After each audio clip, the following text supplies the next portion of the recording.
You know, something else that's interesting. Are they going to do anything about the pool, how that started? I believe someone is doing something about that. Well, I hope that they get the concept of what really happened. What is the concept? George Somers and I were on the Recreation Committee. And we would be down there at the school, elementary school, and there was an ice skating rink. Well, it wasn't ice skating, it was a tennis courts where the soccer is. I remember, yeah. Okay. George says, let's turn that into ice skating in the wintertime. Fine, George. So we got the fire companies to come up, plug up the holes, and flooded it. We had ice skating. We go down there and we make hot chocolate for him and everything. Nice. And okay. And one summer we were there and he said, hey, you know what I have a vision of? I said, no. He said, swimming pool there, softball field over here, baseball field over here. I said, George, you're crazy. He said, no, look what we're doing. Because we were taking the kids, you know, up to Macoma. Yes. Swimming. Yes. And give me swimming lessons all the way back down, all the way back up. So George said, I'm going to try to get that started. I said, great. So George goes, he's in Rotary, talks to Rotary, gets a big name behind him, Bertuzio, Harold Soares got behind it. Oh, wow. There was a pool. And then the court, or the softball field then came about. Wow. Too.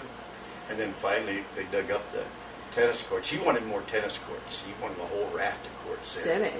But they decided on not and having a soccer field and stuff instead. I'll tell you, he was a Muncy man. I'll tell you, he was a go-getter. Well, you know, I think stories like these are good when they're brought out because so often people and their deeds are forgotten. Well, we would be down there 1:30, 2 o'clock in the morning. Is that right? Because we tried to run the chemicals, the chlorine, going into the pool, and we did not operate that. And we were scared to death that something would happen. Yeah. And we had to be there. And also the filtering system, we didn't know how to operate that. We had to operate that. Oh my goodness. And all kinds of problems that nobody saw.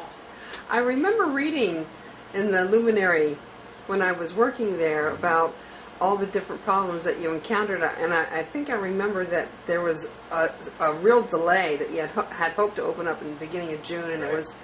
was it August that you finally opened up? Yeah. Well, what happened then, we were having trouble with the filtration system, and Stoppard comes down. She was the head of the Red Cross in Williamsport, and she would come down and she would look at the pool, and she'd have a white disc and throw it in the pool. She said, I can't see that. Close it out.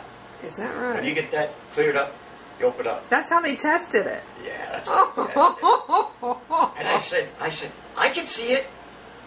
No, you can't. she was a son of a gun. Is that right? Tough. She was tough. But after George patted her on the head a little bit, you know. Oh, worked his charm. Yeah, worked his charm.